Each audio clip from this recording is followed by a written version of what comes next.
اور تیسرا حصہ وہی ذرنی، جیسا کہ سورہ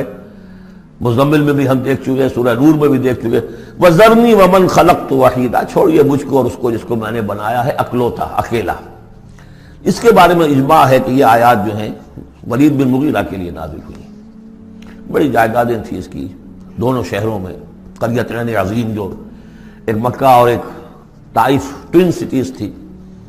اور اس کی جائیداد، اس کے باغات، پیسے بہت، اللہ نے اولاد بہت دی تھی، خود یہ اکلوتا تھا اپنے ماں باپ کا، وحیدہ بنایا میں نے اسے، اکیلا تھا وہ،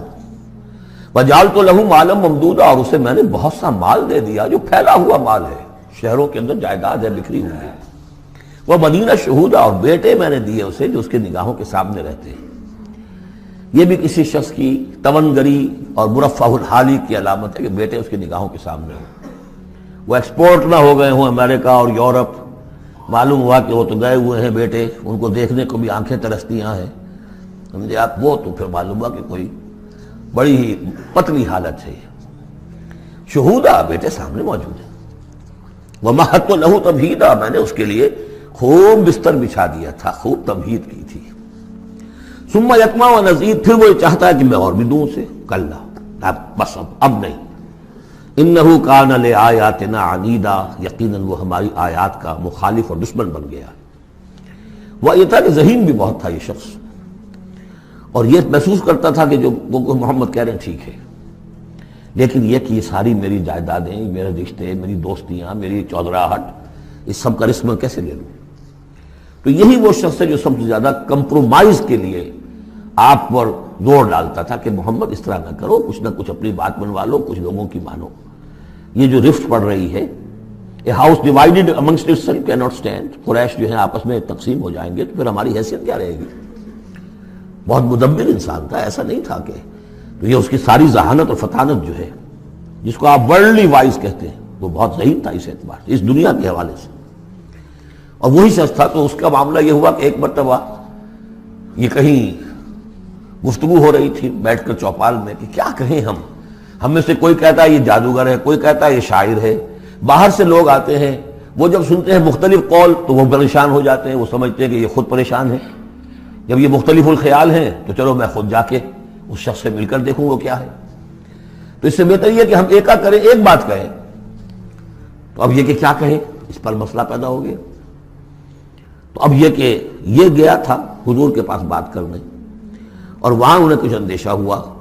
کہ یہ تو کچھ اثر ہو گیا، معلوم ہوتا بدل گیا، یہ واپس آیا ہے، پوچھا کہ کیا خیال ہے، کیا ہم اسے کہیں کہ شاعر ہے؟ کہ نہیں، میں شاعروں سے مجھ سے خوب واقف ہوں، جو محمد کلام پیش کر رہے ہیں وہ شعر نہیں ہے، شاعر نہیں، کچھ اور چیز۔ اچھا ہم کاہن کہہ دیں انہیں؟ کہ نہیں نہیں، میری کاہنوں سے تعلقات ہیں، دوستیاں ہیں، میں جانتا ہوں کاہنوں کا کردار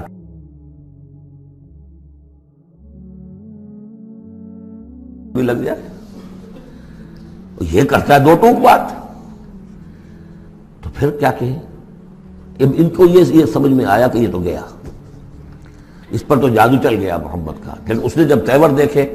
تو کہا، یہ کہا جا سکتا ہے کہ یہ جادو ہے جو منقول ہے، پیچھے سے چلا آ رہا ہے۔ اب یہ جو اس کی گفتگو میں جو اس کی رد و قدا ہوئی ہوگی، ضمیر نے ملامت کی، کچھ نے ضمیر کو دبایا، کچھ اپنی مصلحتوں کو سامنے رکھ کر جو بات، اس کا ایک نقشہ کھینچا گیا ہے یہاں، فصاحت و بلاغت کی انتہا ہے۔ سأرهقه صعودا، میں اسے چڑھائی چڑھواؤں گا، وہ عذاب جو ہم پہلے پڑھ چکے ہیں، یسلکہ عذابا صعدا، وہ عذاب کے جو جس کی سختی اور شدت بڑھتی چلی جائے۔ انہ فکر وقدر، اس نے غور کیا، کچھ اندازہ کیا کہ حق کو ماننے کا کیا نتیجہ نکلتا ہے، نہ ماننے کا کیا نتیجہ نکلتا ہے، وہ بیلنس بنا رہا ہے اپنے ذہن میں۔ انہ فکر وقدر فقتل کیف قدر، تو ہلاک ہو جائے، کیسا غلط اس نے اندازہ ٹھہرایا۔ ثم قتل کیف قدر، پھر ہلاک ہو جائے، کیسا غلط اندازہ ٹھہرایا۔ ثم نظر، پھر اس نے ذرا دیکھا، جیسے کہ کہہ رہا غور و فکر، لوگ دیکھیں غور و فکر کر رہا ہے۔ ثم عبس وبصر، پھر ذرا وہ اپنا منہ بسورا اور ماتھے کے اوپر بھی کچھ وہ بل لے آیا۔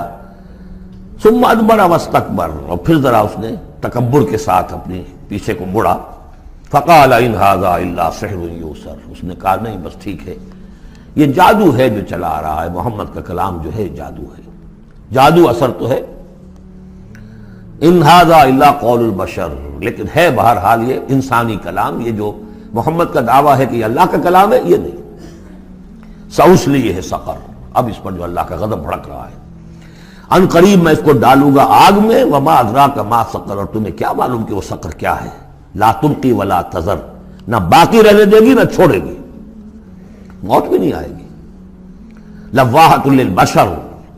انسان کی کھال کو جھلس ڈالے گی، علیہا 19، اور اس پر 19 ہیں داروغہ سرہنگ، 19۔ یہاں تک تو یہ یوں سمجھیے کہ اسی آہنگ میں بات چلی آ رہی ہے، وہی چھوٹی چھوٹی آیتیں، وہی انداز، وہی فلو۔ آگے بڑی طویل آیت آ گئی ہے، یہ بالکل سورہ مزمل کی طرح ہے۔ وہاں جو طویل پھر آیت آئی ہے جس پر کہ ایک پورا رکوع مشتمل ہے، وہ بعد میں نازل ہوئی ہے۔ تو یہ آیت بھی بعد میں نازل ہوئی ہے۔ لوگوں نے کہا ہوگا یہ 19 کیا، کچھ تماشا بنا لیا لوگوں نے، اچھا بھائی 19 یہ فرشتے صرف وہاں، تو کوئی ڈر کی بات نہیں ہے۔ کسی نے کہا 10 کو تو میں نبٹ لوں گا، باقی کا تم بندوبست کر لینا، 19 ہی ہے نا، تو ایسی کون سی بڑی تعداد ہے۔ تو یہ جو استہزاء کا موضوع بنا ہے، اس پر یہ آیت اتری، وما جعلنا اصحاب النار الا ملائکہ، اور یہ جہنم کے جو داروغہ ہیں ہم نے وہ فرشتوں کو بنایا ہے، وہ انسان نہیں ہے جو تم یہ ایک ایک آدمی 10 کو سنبھال لے گا۔ وما جعلنا عدتهم الا فتنة للذین کفروا، یہ تعداد جو ہم نے تمہیں بتا دی ہے ان کی، وہ صرف اس لیے کہ کافروں کے لیے ایک جانچ ہو جائے، پرکھ ہو جائے۔ لیستیقن الذین اوتوا الکتاب، تاکہ اوتوا الکتاب جنہیں کتاب دی گئی تھی انہیں یقین آ جائے۔ تو یہ روایت ترمذی ہے، ترمذی شریف میں روایت موجود ہے کہ یہ در حقیقت 19 کا عدد تورات میں موجود تھا، لہذا اہل کتاب کے لیے تو گویا کہ ان کے لیے ایک یقین کرنے کی بنیاد بن گئی۔